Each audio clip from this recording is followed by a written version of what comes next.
halimbawa ng kanyang mga magulang at ng mga ninong at ninang niya. Lord, extend mo ngayon ang iyong mapagpalang kamay sa bata po ito.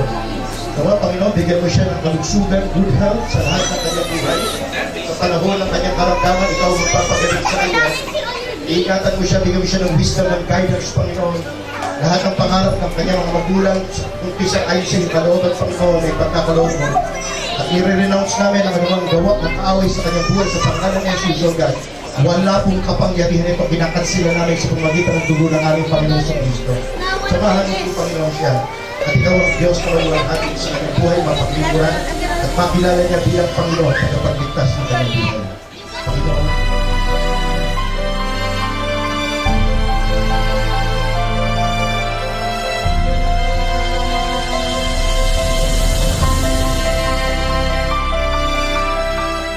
Ready, let's start.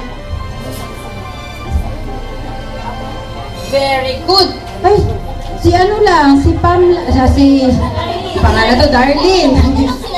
Tulog, again. You look at the microphone.